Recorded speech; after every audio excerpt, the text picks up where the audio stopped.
it's just for us to kind of be aware of some of the things that are going on around the world. And like uh, Vic said, we want to be prepared for the things that are coming down. And some of these things that we share, it's not a matter of being scared or upset because these things are happening in our world. It's written. These things are already written. But it should be information that we receive on how or what we should do, how should we respond to these things. And hopefully it will be some information to make us realize just how close we really are. And we have a lot of, like I said this morning, remember, the fruit of the Spirit is in all what?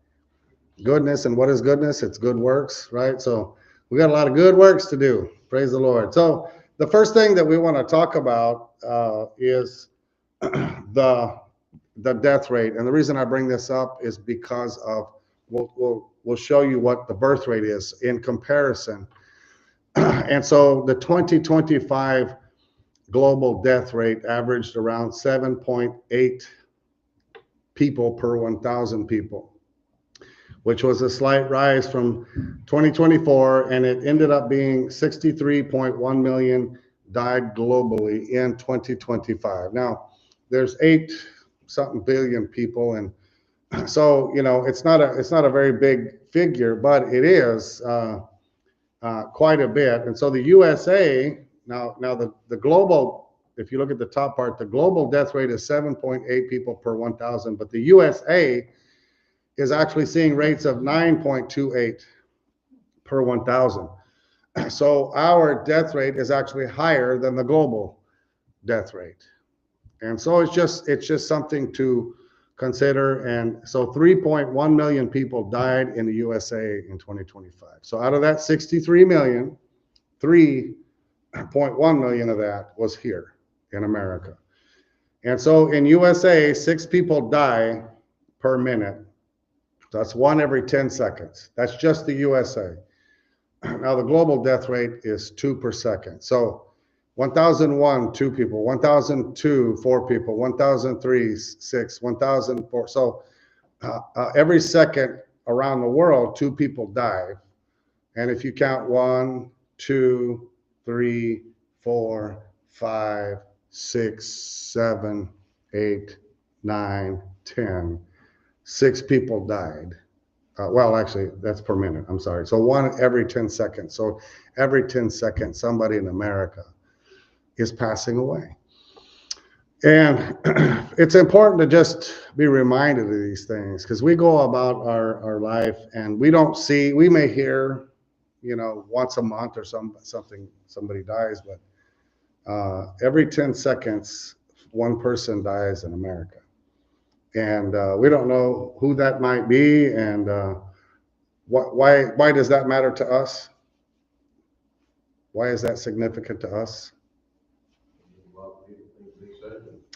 That's right. And a lot of people need to be saved. And guess what? We don't know, if it's the person that you just saw in the supermarket. And so, we can't save everybody. We can't reach everybody. But we need to be sensitive to the Lord to know who we are supposed to talk to. There's certain people that God puts me in a certain place to talk to a certain person. But he may have you in a certain place specifically to talk to somebody, and God may put somebody in your pathway. And so just us being sensitive to that, it's just important. Our friend, she had called Cheryl and said that her brother was, dying, and he was pretty young. And she said her hope was that he knew Jesus before he died. And so the unfortunate reality is that there are people that die by the millions every year, and we don't know the fate. Where did they go? There is a real heaven, there's a real hell. And so Worldwide stats, like we said, the total deaths last year were 63.14 million. There's 172,000, almost 175,000 deaths every day.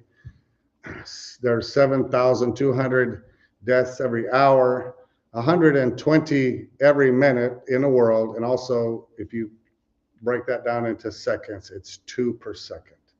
People are dying 2 per second around the world.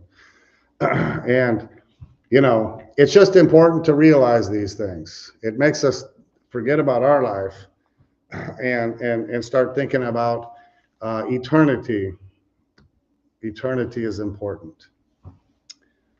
So in 2025, the US birth rate continued its decline, while death rates driven by an aging population, and the reason they say an aging population is because, you know, right now we have a lot of baby boomers that are older. And so what that does is it leads to a narrowing gap and projections that deaths actually could exceed births nationally by around 2033. So lost people gathering statistics can tell us what's going to happen. Okay. And how do they do that? Well, they can take the last 25 years of real statistics. It has nothing to do with the Bible or Jesus. It has everything to do with just the truth. And so immigration kind of offsets this because people from other countries are not like Americans. They have babies and they have lots of them. And so, but some states are already experiencing natural population decreases. And what that means is some states actually are having more deaths than they are births. So if you were a mathematician and you had, okay, this state here is actually more people are dying than more people are being born, what is the equals, or how could you finish that math equation? Eventually that state's going to have nobody.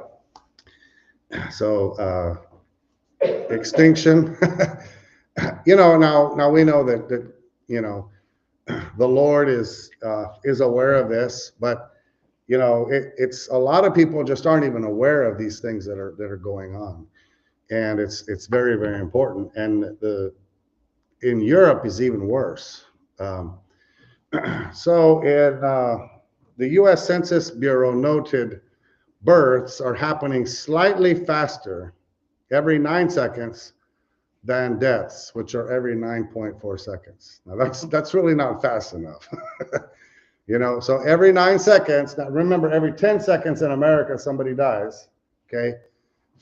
But about every 9 seconds or so is when a baby is born. And so the overall population growth is slowing, okay, due to lower fertility. What does that mean? Less conception. There you go. So less women walking around with babies in their belly, right? And immigration trends. Now they say this is, you know, the year for 2025. So how can immigration trends affect births with our current policies? You want me to repeat that? Here it says, the population growth is slowing due to lower fertility and immigration trends. Yes, because of the current immigration policies, our borders are not open and they are getting rid of illegal people. So with that trend in mind, it's going to get worse. And so the rate of 2.1 births per woman is considered the quote replacement level for a stable population. The threshold that the US is significantly below at 1.6. So, you know, just the natural statistics of the replacement level for a just to kind of maintain, you know, is 2.1. I don't know how they come up with 0.1. You can't divide a baby, but anyhow, that's what the math ratio comes out. But right now the U.S. is 1.6. So it's actually worse than Europe. Yeah, and I'm going to talk about that. But the thing is this is U.S., you know, but worldwide issues affect us as well. And that brings us to Europe. You know, so Europe statistics, low fertility. The average European total fertility rate is 1.4. So it's 2/10 below point than, you know, the 2.1 replacement level. So there's a natural decrease. Many countries, including Germany, Italy, Greece, Hungary, and the Baltics, see more deaths than births, contributing to population decline. So if, you know, there's actually more deaths for some reason in those areas. And what one reason is because it's older people. And so, you know, European average is 1.4 births per woman. So even less women are having babies there. So what is the solution? Well, we'll go on to talk about. So the aging population in Europe, the median age is 45. So how many 45-year-old women do you know having babies? Okay, so what can we naturally assume is going to be, you know, the outcome here? So what that does is it drives up death rates because of the ages, okay? And it places pressure on labor forces. You know, when you have older people getting ready to retire, which is actually what's happening in the US, what happens to the labor force?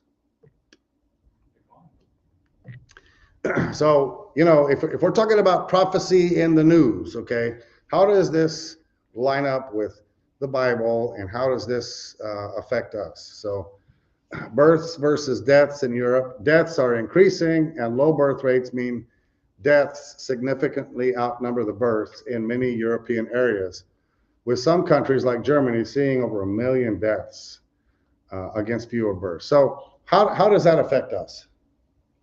How does this affect America, Penny?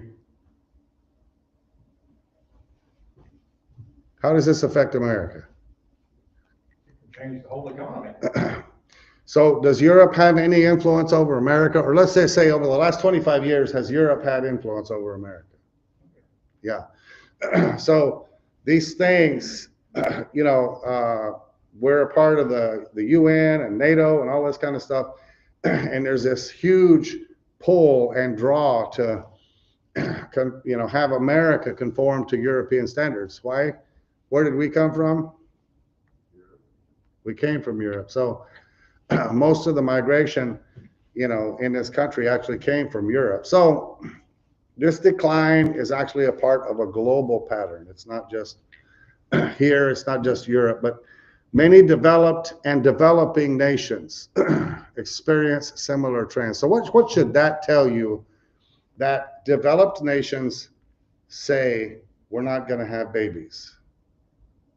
And any nation that is in the process of developing, their standard is, we're not going to have babies. So what does that tell you about undeveloped nations?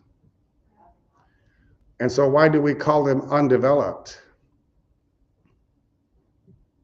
Well, they're not civilized. You know, what's the number one outcry of liberals for other nations? Birth control. That's the very first thing that the devil tries to come in and do to any nation is birth control. Thank God America doesn't have that issue, right?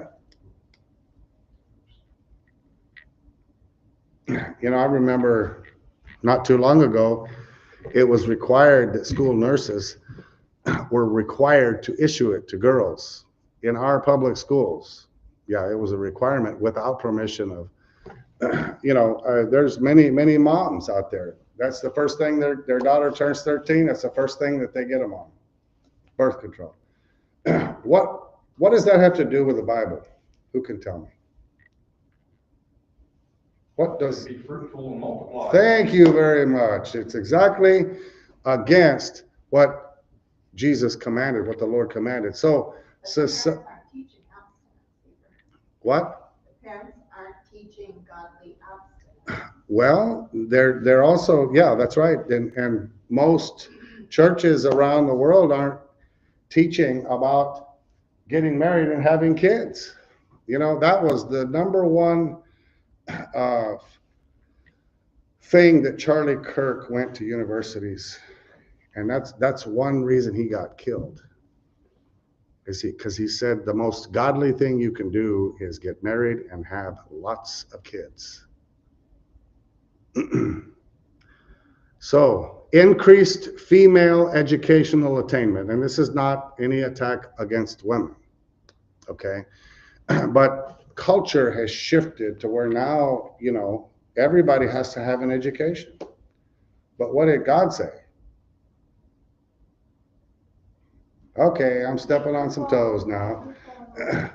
So, God says, there's a delayed marriage. I'm not going to get married because I have to get an education, and the people are planning for fewer children. That's the plan. Well, I can't afford it. Well, hold on a second. I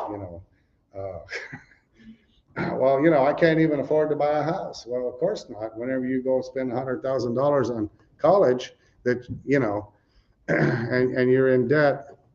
But this is the societal shift. It's the norm, and there's no change in sight.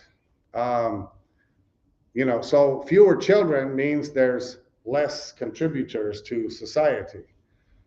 There's less people in the workforce. There's a lot of these things. So there's economic and personal choices. Okay, people would rather have things than family, and we're all products of it. We all kind of grew up in this, and it's important to understand what has happened, so that way there can be a shift and a change towards the future. So economic factors, like I said, we can't afford it, or individual decisions to delay or forego parenthood. It's not an easy thing. We have a lot of people in this country say, my body, my choice. But what has happened is most of the world has abandoned the covenant that God made, just like you said. Genesis chapter 9 and verse 1, God blessed Noah and his sons, and he said unto them, be fruitful. Now, this is the second time God said it, but for time, I'm not going to go back to Genesis chapter 1. He says, be fruitful and multiply and replenish the earth. In Psalms 128:3, thy wife shall be as a fruitful vine by the sides of thine house, thy children like olive plants round about thy table. This is something that kids will never learn in home. They'll never learn it in school. And most of the time, they'll never learn it in church. But this is, the beginning of this year, the Lord said, I want you to go back to Genesis, Exodus, Leviticus, Numbers, Deuteronomy. It's going back to the basics, going back to what God originally planned. God knew that if you don't have 2.1 births per woman, the world ain't going to be populated. God knew that statistic before he created the earth. But he said, actually, go beyond that. Be fruitful and multiply. And it's a blessing. That is the blessing of God, is to have many children. And I'm speaking to the choir here. So, but it's important for us to understand what's going on in the world. How do we fix it? What should we tell children? Don't go to college. You know what? Our world is in a bad situation. What good is it for you to go 4 years, get in debt up to your ears, have no children for another 10 years? Where's our country going to be? Where's it going to be? So this is for our education and understanding. These are things that God has brought up to me. So Jesus said in the last days, in Luke 17, verses 26 and 27, the title here is Wives, but no children. As it was in the days of Noah, so shall it be also in the days of the Son of Man. They did eat, they drank, they married wives, they were given in marriage, until the day that Noah entered into the ark, and the flood came and destroyed them all. And so what the Lord was telling me is, You know, Genesis chapter 6 says that the sons of God saw the daughters of men, that they were very beautiful, and they took them wives of whom they chose. And so they got away from God's covenant of having lots of children. And just Jesus is saying the same way it was back in those days is exactly what's going to happen. They're going to have wives. They're going to marry. They're going to be given in marriage. They're going to eat. They're going to enjoy life. But they're not going to have kids. They are not going to raise up godly children. They are not going to do it with intention and on purpose. Same thing in Matthew. He said the same thing. No, in Luke, I'm sorry. Oh, it goes on in Luke chapter 17. So not only did they have, wives with no children, but also in the days of Lot, they had houses, but no children. In Luke 17, 28, 29, likewise, also as it was in the days of Lot, they did eat, they drank, they bought, they sold, they planted, they builded. Those things were happening in Sodom. But the same day that Lot went out of Sodom, it rained fire and brimstone from heaven and destroyed them all. So what was the difference? What was happening in the days of Lot? How many children were running the streets in Sodom? Didn't talk about any. Well, how many can you have when you have a homosexual relationship? How many children can be produced out of two men? How many children can two women have? Okay, it's impossible. So guess what? Jesus wants us to think what was going on during those days, and it's going to be the exact same way right before he returns. They ate, they drank, they bought, they sold, they planted, they builded. They had houses, but no children. Guess what? They even married back then, but it was men with men. That's the same thing that was happening in the days of Noah. There was wives, but there was no kids. You see, they wanted to make themselves a name. If you go read Genesis chapter 6, it says they were men of renown. In other words, they wanted to make a name for themselves. Lamech said, married two wives. And he said, come here, listen to me. Wives, I've killed a man to my hurt. And I'm going to brag about it. It's not about having kids no more. It's about me. It's my time, and that's what Jesus was trying to say. And we're seeing these things. So these are news headlines that is prophecy. Message was changed. I have a question. Was it changed? The command was, be fruitful and multiply. What does this require? Great responsibility, great selflessness, great dedication, great commitment, and a great desire to please God. Did you know what pleases God? Having a quiver full of children, and this message is for me.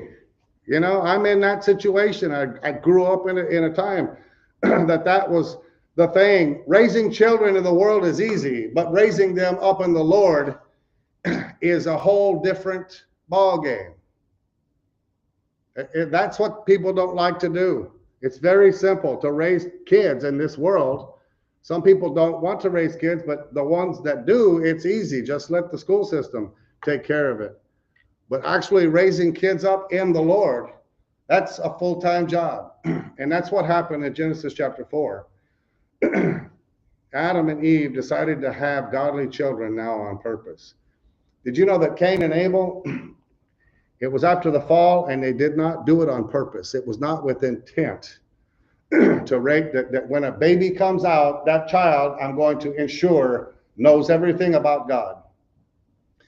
And in Genesis chapter 4, verses 25 and 26, it says, Adam knew his wife again, and she bare a son, and called his name Seth. For God, she said, hath appointed me another seed instead of Abel, whom Cain slew. And to Seth, to him also there was born a son, and he called his name Enos. Then men began to call upon the name of the Lord. So Adam and Eve had this come to Jesus meeting. They finally realized that they messed up with Cain and Abel. And now, this next son, they said, we're going to do this on purpose. we're going to do this right. And because they did it right, when Seth came out, boom, boom, boom, boom, boom, hammer God, principles of God, then there was a son born to him, and his name was Enos. And then in the second generation, man started calling upon the name of the Lord. So you can if you want to. Thank you, sorry. So, Jesus said it in the last days, it's going to be like this. So how soon are we to that seal being opened? God told Daniel, shut up the words and seal the book till when? Till the time of the end. Daniel chapter 12, verse 4. And he says, many shall run to and fro, and knowledge shall be increased. So, if you remember a man by the name of Ford, he built the Model T. Okay, that was the biggest breakthrough of innovation. That and the steam engine and the railroad train. And that was in when? 1904, right? Look at what has happened from 1904 to 2004.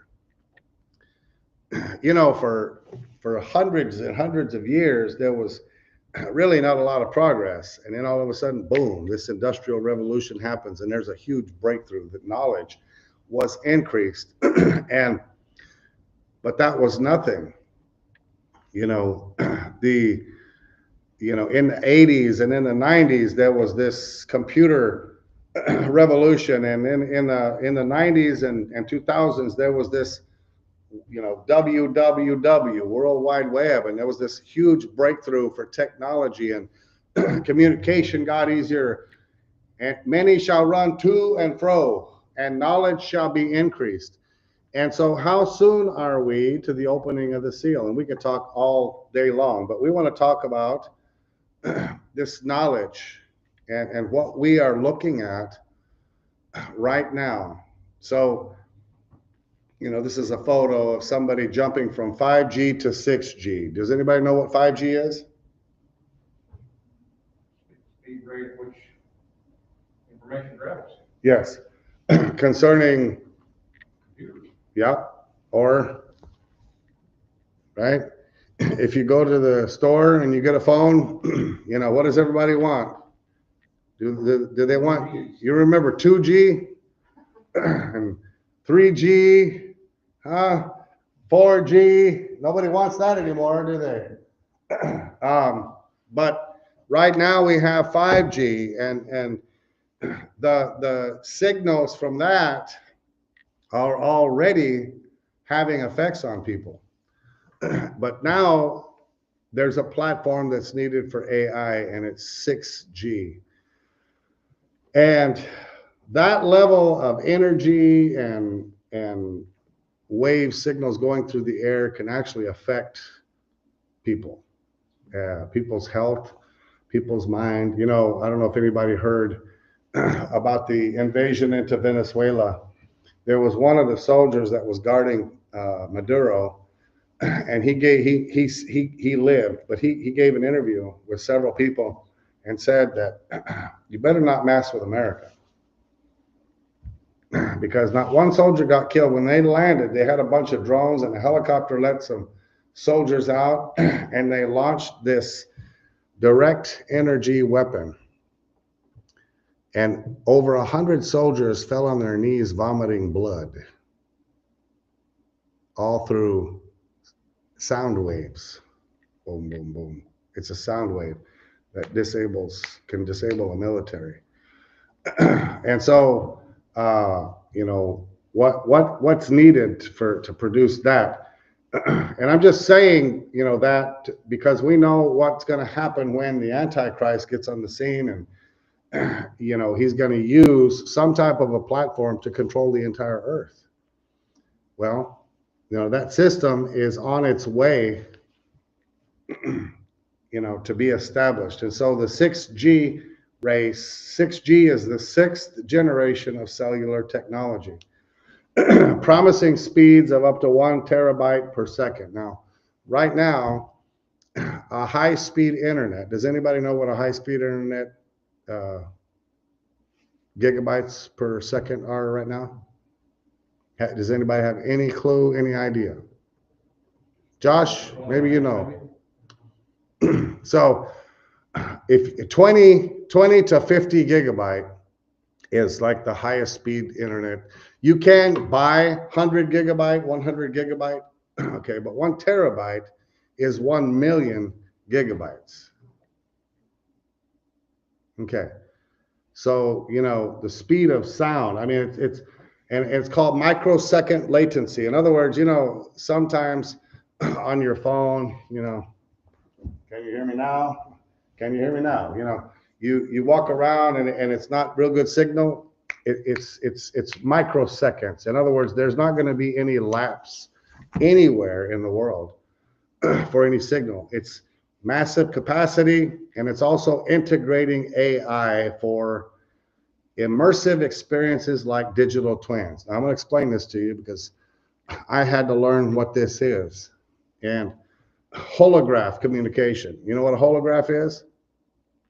It's like a light comes on and it's a real person. So right now I can call you face to face and I can look at you, but now you'll be able to make a phone call and the person will pop up as a person, a digital person. You'll be able to see them in three-dimensional communication. Wow, that sounds great, right? Truly smart environments by the 2030s. Moving beyond smartphones to, get this, we're going to go beyond smartphones to power intelligent devices. What is that? Huh? AI. Yeah, but what is an intelligent device? If we go beyond smartphones, robots. Did you know that they say that there's going to be something like 40 million robots in people's houses in, you know, like 10 to 15 years? And interconnected physical and digital worlds. Now, this is actual technology or wording that they're using to describe what this 6G is for, what it's designed for. They've been planning this for a long time. So we're going to talk about digital twins here. And this is what it is. And this is kind of what the scary thing is a digital twin is a dynamic virtual replica of a physical object, a system, or process that uses real-time data from sensors and other sources to mirror its real-world counterparts' performance, behavior, and condition throughout its life cycle. I know this is a lot of words here, but it says it enables monitoring, simulation, analysis, and this is the big word right here, prediction. Now, you know, we've been talking about death rates, birth rates, all of this kind of stuff. And any mathematologist or statistician can predict something based upon numbers, right? We can predict what's going to happen based upon the last 10, 15 years. And so that's what this is going to do. It's going to predict, okay, listen, world, you're headed for a crash course over here. You're going to die. So this is what we predict is going to happen. And because AI knows more than people, right? So this is going to be the recourse for it. Did you know that right now they have test tubes and they make some type of a placenta and what do you call it? The uterus, the stuff in the uterus. Placenta, is that what it is? Anyhow, for to grow babies. But the whole point behind this is that this is going to enable monitoring. It mirrors, in other words, it monitors you and what you're doing, and it mirrors it into the database, and it gauges your performance, your behavior, and the condition. This is talking about health, everything. And then what it does is it enables, in other words, AI is going to study humans. That's basically what it's going to do. It's going to study humans. And it's going to monitor and simulate and analyze and then predict for optimization and problem solving without physical disruption. How is that possible? Is that possible to not physically stop the person, cut them open, take out a tumor or whatever? How is that possible without physical disruption? So it's essentially a living, connected, digital model that evolves with the physical entity. Yes, so this is, and we're gonna show you here in just a second. It's called implantable technology. And it's here, it's already here. It's just waiting for this infrastructure of 6G. I don't know if anybody has ever seen a movie called Minority Report.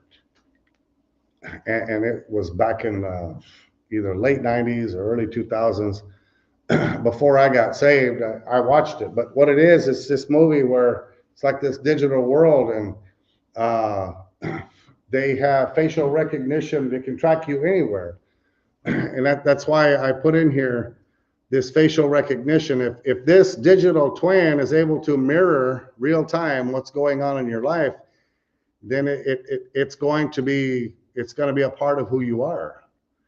And so who is winning the 6G race? Can anybody guess? No, it's us. It's us. President Trump, he declared a national emergency and put, the big, beautiful bill that you heard about. Well, part of that was to fund AI and all of the infrastructure for 6G in America. Now, does that mean that President Trump is the Antichrist? No. But in order for the Antichrist to step on scene, there has to be something in place that he can just flip a switch. So it's just signs of the times. God said knowledge will increase. Well, who gives knowledge? Yeah, God does. Satan does not have any knowledge to give. He's an idiot. And so God is the one that gives the knowledge to put all of the infrastructure in so that his word can come to pass. Yeah. So these 6G networks will provide the foundation to operate these technologies of the next decade, including AI, robotics, and implantable technologies. And that actually was the wording in the executive order that he signed. Many other advancements. It will also deliver faster connection speeds, yada, yada, yada. But this is the digital artificial intelligence revolution. Knowledge, we thought that knowledge was increased over the last few years. It's nothing compared to what it's going to be here in just a little short time. And so if we're winning the race, then we better know what's going on. So implantable technologies. This is the wording from IMEC. And so it's the technology that needs to be laid so that they can implant these devices. I didn't show you a picture of it, but it powers the future of bioelectronic medicine. Did you hear what I just said? Bioelectronic. In the future, you will not be taking a pill. It's all going to be bioelectronics. You know what a nanobot is, or nanotechnology?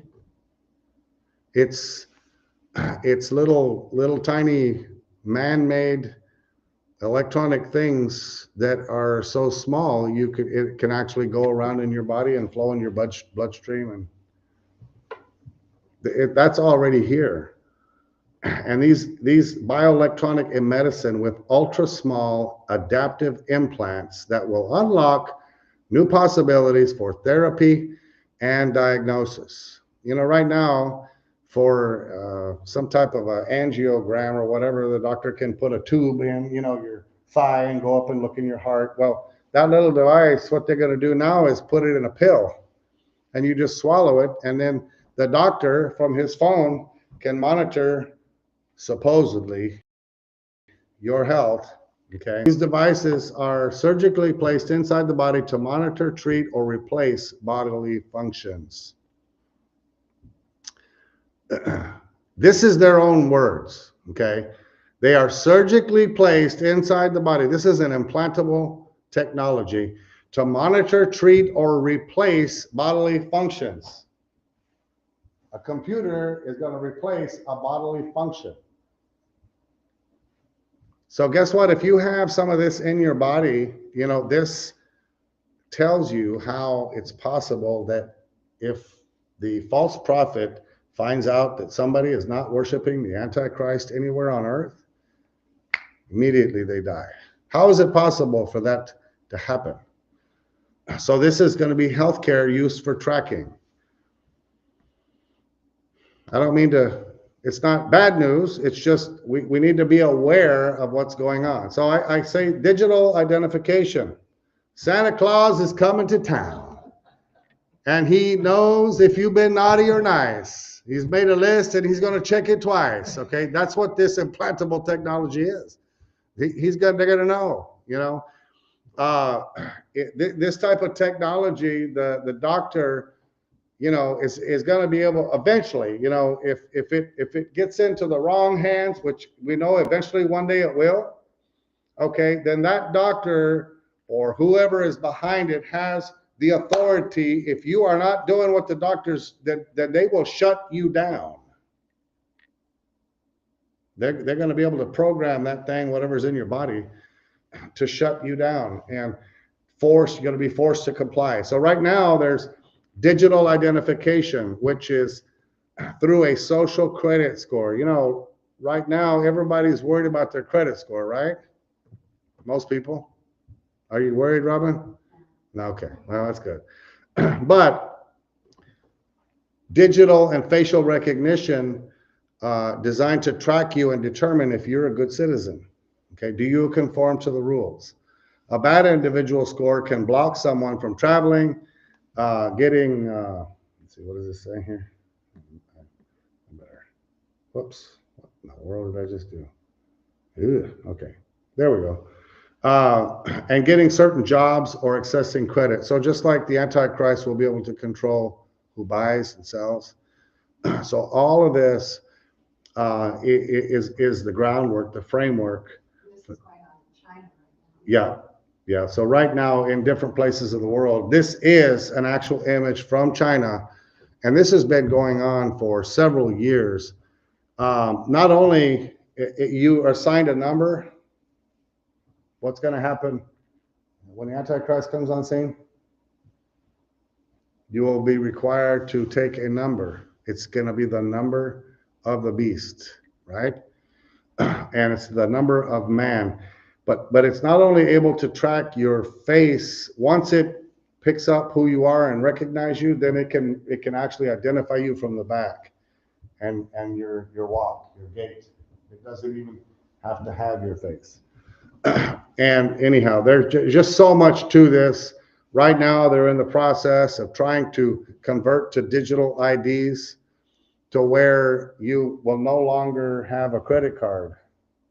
You won't put a credit card, you just look into a screen, and it, just like at the airport, if you go to the airport, everything for years has been what? Facial recognition, right? You look into the camera. And so it's just, you know, programming for what's to come. But this is going on. There's, I think they said 6 million CCT cameras in China, or 60 million or something. It's some unbelievable amount of cameras that they're using to try to track people. Let's see, was that all of that? Let me just make sure. Oh no. So China, it's called the SCS. It's a social credit system, and it uses widespread facial recognition, AI, and big data to monitor citizens, creating a trustworthiness score that influences access to services, travel privileges, aiming to enforce societal norms. And this is their language, as a dystopian surveillance tool for ideological control. And so they're doing this right now. It's communist China, and this is what they do to their citizens. Their citizens are slaves. They're prisoners. But what they do is this system, AI, one person can't track, but AI is gathering this every single day. They walk into their apartment, they're tracked. They walk into their hallway of their apartment and into their door, they're tracked. They go outside, they're tracked. They're monitored. All of their, if they jaywalk, ding, you get a ding. And so if you do not conform to whether they're good rules or bad ones, they're docked. And some of them, their bank account is frozen. They don't have access to their own money. And so they lose a job. And then they're also black marked that no one else will be able to hire them. So Nicaragua just recently banned entry of Bibles, books, and newspapers for any tourist coming into the country of Nicaragua. This is right in our back door. So I have a question here. What if God sends you to Nicaragua? And we have a command, right? You can't even take a Bible.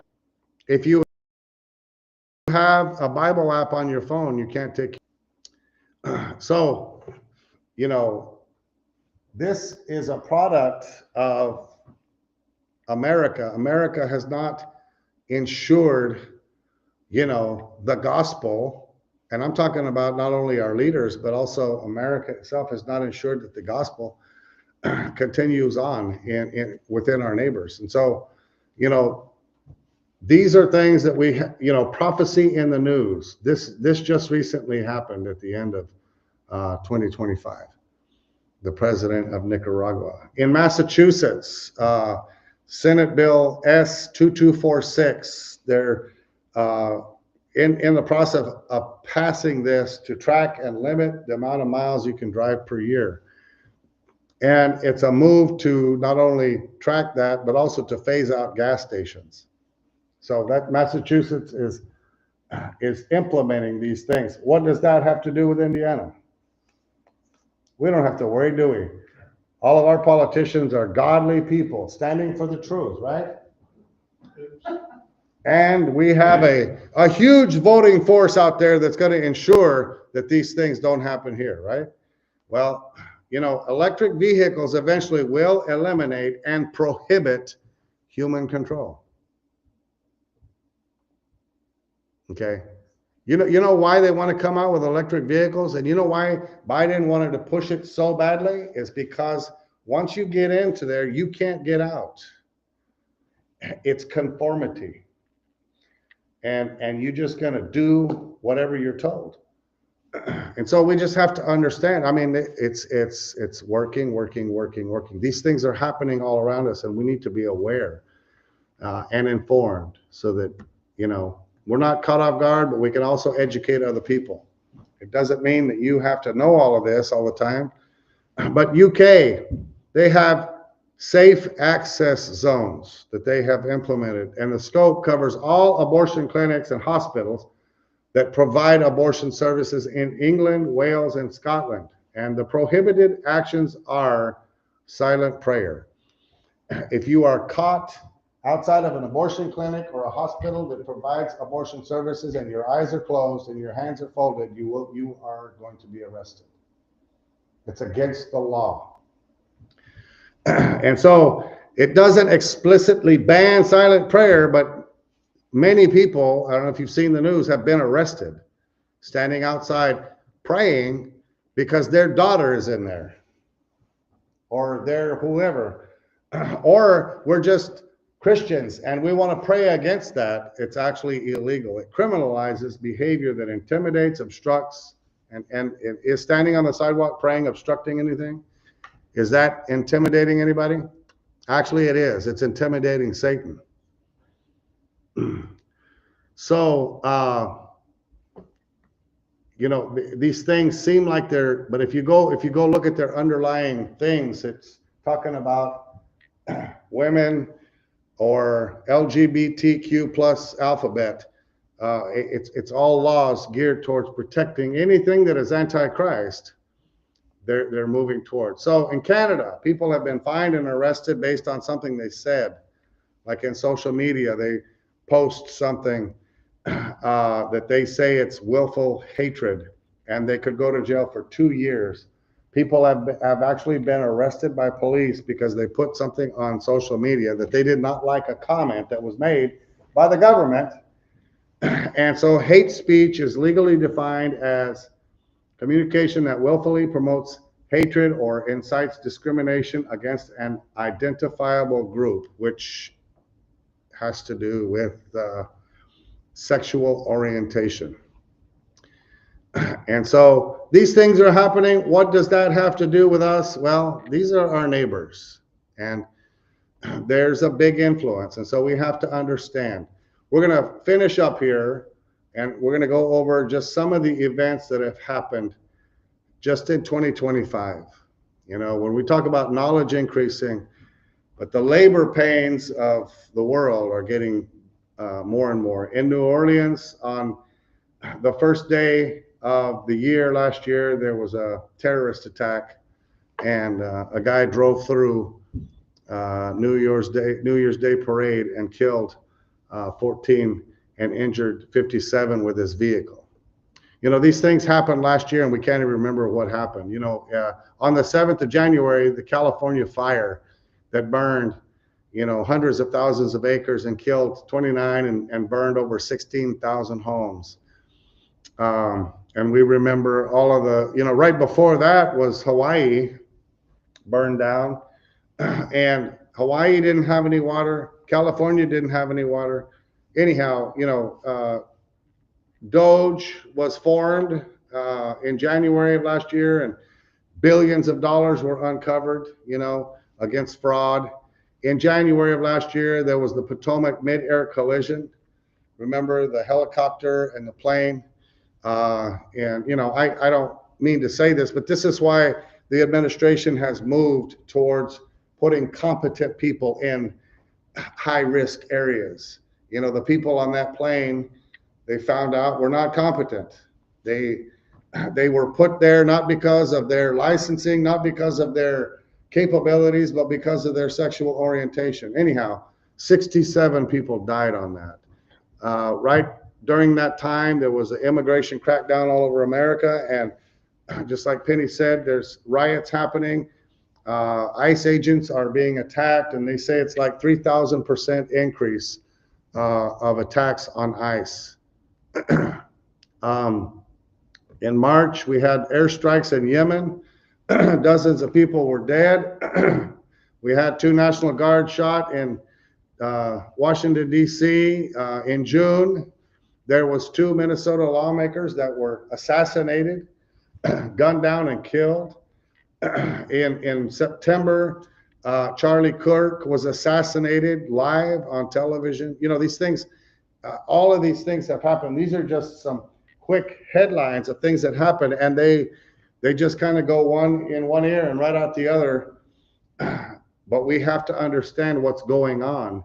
This is prophecy in the news. You know, how many Christians do you know that have been martyred for their faith in America? It's very uncommon, but now it's happening. You know, we've had over 20 drug boat strikes, and many people died because of that. So there's, you know, and some people don't like that, but the thing is that for years, Central America has been killing America and destroying our economy through drugs and sex trafficking. So anyhow, whether we agree with it or not, these things are happening. On October the 1st, we had the longest government shutdown ever in history. Something's wrong. Something is major wrong, and guess what? They're threatening to do it again very shortly. It cost Americans $11 billion because of these idiots. I am sorry, but I'm going to call them an idiot. They don't care about America. Good. Listen to me. Repent. You know, early, I forgot about the Texas flooding. And they found out that that was weather modification. And it killed 130, mainly kids. You know, there was the Florida State shooting, the Brown University shooting. There was Michigan University. There was a whole bunch of people killed. A total of 420 people were killed, almost 1,900 people wounded in 425 mass shootings. 425 mass shootings across America last year. How many days are there in a year? Okay, something is wrong. We're having more than one per day. Mass shootings. In 2025, the U.S. divorce rate was approximately 2.4 per 1,000 people, which is a downward trend. I think there was something like 100 and let's see, it's not there. I think there was something like 165,000, or no, it was 750,000 divorces, or close to 1 million is what it was, I think. Let's see what's going on here. This is the it's called the peace ticker around the world, and it for some reason this is not doing right. I don't know what happened here.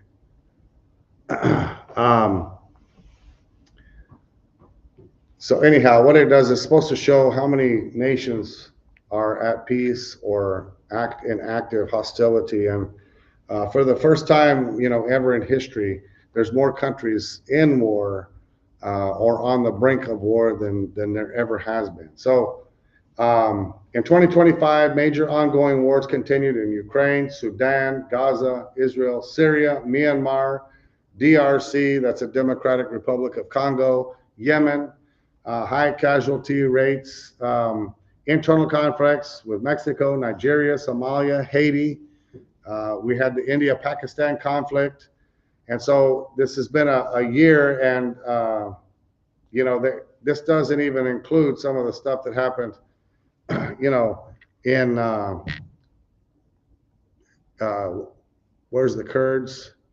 And over there near Russia. Anyhow, there's just so much stuff going on that it's hard to even keep up with it. So this is it's called the Peace Index around the world. And so the blue countries are supposed to be very high on the Peace Index.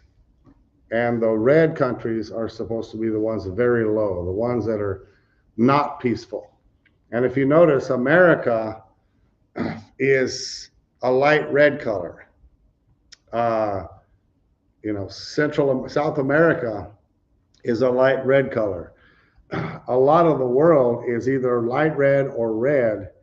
And they actually said that one of the countries that is at pretty close to the most peace was Afghanistan. So if you can believe that, that should tell us where we're at in the world. And so these are just things that, you know, we see in the news, on the news, and around the world. And so when we, we hardly can't even get a newspaper anymore. But when we can, when we see the news, when we see what's going on, you know, if you stare at it and you look at it long enough, you're going to go crazy. We're going to get depressed. But it's important to have an awareness, to understand what prophecy is in the news, where are we at, and what's coming down the pike. And so don't be stressed out or scared, but just be prepared. And we need to get the message out to as many people as we can, and just share and let people understand and know that, you know, if the Lord tarries and doesn't come back for 20 or 30 years, you know, what is the fate of America if it doesn't have godly kids? So I say all of that to say thank you, and we love you. Any